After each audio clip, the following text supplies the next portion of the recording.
Mercedes has just lost Lewis Hamilton, which was the most successful driver pairing in Formula One history, garnering 6 drivers' championships and 8 constructors' championships, and here's how it happened. So to really get into how this happened, we have to go all the way back to 2006. Well, we actually should probably be going back to 1995, or actually really the 1930s. Anyway, too much.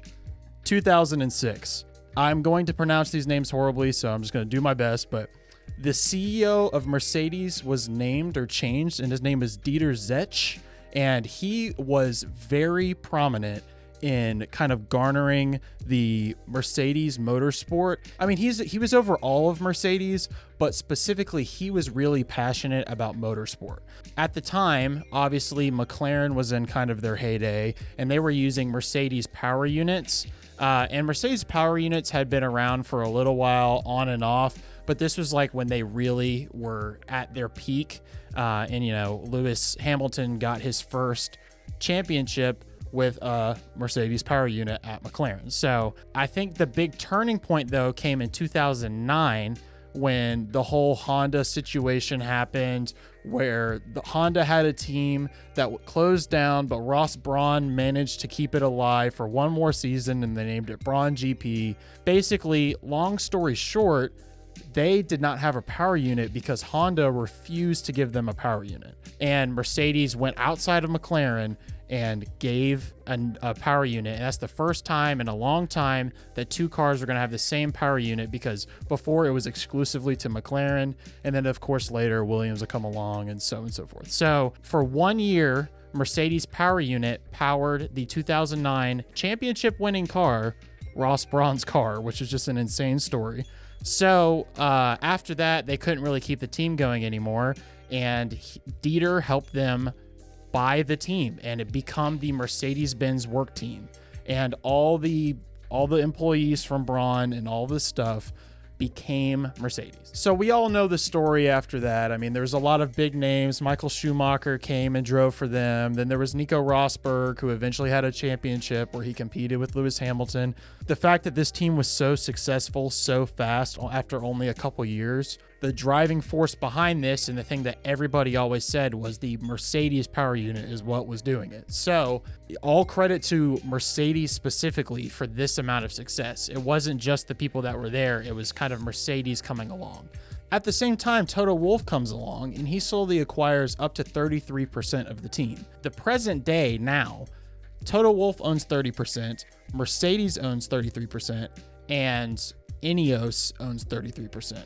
So Mercedes cannot single-handedly control this team, and this is going to be relevant going forward. The big turning point was in 2019 when Dieter Zetsche retires. So the CEO of Mercedes, big Mercedes, retires. We're not just talking about the race team, we're talking about the international company. Mercedes retires. So they of course promote somebody, and this is a name I can't even say, so insert Google Translate. Sten Ola Kalenius. Yeah, him. I'm just not even going to try and say his name. He comes along. He didn't even want them to sign the new Concord agreement that got proposed in 2019 and signed in 2020. He wanted them out then, even though they were in the peak heyday of their success. Their 2016 car was ridiculous. And as I'll talk about in a minute, their technical staff was getting even better, and they would build up to build the best car in Formula One history pretty soon. But he didn't want anything to do with that. He wanted them to get rid of it. And honestly, thank goodness that Mercedes doesn't single-handedly control it. There's no specific record of them trying to kill off the Mercedes team, but there's a lot of kind of qualitative evidence that points to the fact that he was not happy that he does not care about motorsport as much as Dieter did. In a similar time frame, in 2017, James Allison, my hero, comes along, and he starts working and is the technical director for Mercedes going forward. They build up all the way to build the W11, the car that everybody talks about being the fastest, the best car of all time. Long story short, the team is peaking. It's great. Everything's going really well. But there's some brewing dissension in the Mercedes side, that 33% of the Mercedes team. Around this time is also when they kind of stopped taking Lewis Hamilton's input as much, kind of especially after the 2020 car. We all know what happens after this, where Mercedes, after the change in regulations in 2022 and 2023, really struggled. There's a key difference. James Allison was promoted to Chief Technical Officer, and that means that he was kind of over all of the Mercedes brands and all this stuff.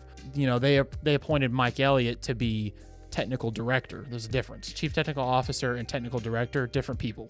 That was all kind of a disaster. There's a lot of things that happened with Mike Elliott that were not okay. People, you know, coming after his family, all this crazy stuff. So he steps down. He wants to go in a different career direction, which I totally understand with all these expectations on him. So they actually reappoint James Allison as technical director in April of 2023. So, you know, less than a year ago. So some of the updates that slowly improved Mercedes over the 2023 season were, you know, just little James Allison adding a little spice where he could.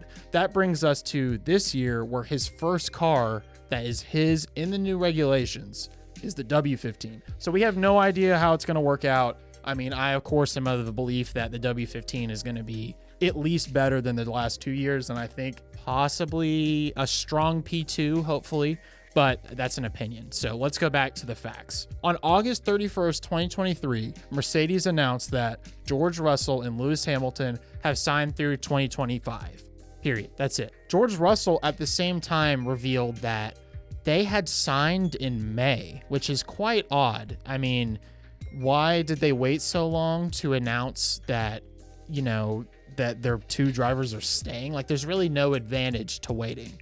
Well, I thought that was odd at the time, and what we found out later is Lewis Hamilton had asked for some sort of contract that included him to be an ambassador role for Mercedes as a whole, so the big company, through 2035, and they said no, which is just insane to me, because there's no one that would be a better brand ambassador, and it does not matter what it costs. Like, I don't know what he was asking for, how much money he was asking for. That's what everybody's been kind of saying, is he asked for too much money. Also, we find out that Lewis Hamilton signed what's called a 1+1 deal with a driver option. So Lewis Hamilton had in his contract a way to get out in 2025. So he could only drive in 2024 if he wants to for Mercedes. And what it seems like is their influence, and by their, I mean Mercedes as a whole's influence on the contract negotiation, even though they only own 33% of it, I assume they're putting up a lot of money towards the driver contracts. They did not want Lewis to stay past 2025. They did not want to sign him right now for more than 2 years, which does not guarantee Lewis a seat in the new regulations. You know, he's talking about staying 5, 7, maybe even 10 more years. I mean, we'll see what happens, but just not even giving him the option begins to prevent him from being able to do this. At the same time, they stopped taking his engineering input, like I mentioned before, and the CEO of Mercedes that kind of championed this team, helped get Lewis to come to the team and build the Motorsport. Now they have a CEO that wants to supposedly kill off the Formula One team. And at the same time, the Ferrari chairman approaches Lewis and says, "We will pay you $100 million a year, and we will immediately make you an ambassador," which he's never even been a Ferrari driver or in the Ferrari Academy. So they're immediately giving him way more than what he deserved from Mercedes the whole time. And he's going to donate upwards of $400 million to some of Lewis's charities like Mission 44. And if that wasn't enough, they also gave him a 2+1 deal, and it's kind of unclear whether or not the +1 is a driver or a team option. But either way, Lewis views this as 3 more years after 2024, guaranteed. It was a no-brainer. Not to mention the fact that he was a Ferrari fan as a kid, and he dreamed of driving for Ferrari. So for a team that seems like they aren't as invested in motorsport anymore, they don't want to listen to his technical advice anymore, and the fact that they wouldn't offer him any contract anymore that he wanted is just, you know, the signs were on the wall and he had one opportunity to take it. And it goes even a step further, because you could dig into all the driver contracts and who's going to be out of a seat when, and Ferrari has to sign someone else for next year. And most drivers that are going to race for a big team like Ferrari are going to want at least 2 years, right? So Lewis would have been out of a seat at Ferrari in 2026, theoretically. It's now or never. Essentially, what all this is saying to review is Mercedes pushed him out of the door by not listening to his technical advice, their CEO not being as passionate about motorsport, and their board's refusal to give him an ambassador role. That's about it for this video. Subscribe, follow, all that good stuff, and I'll see you on the next one.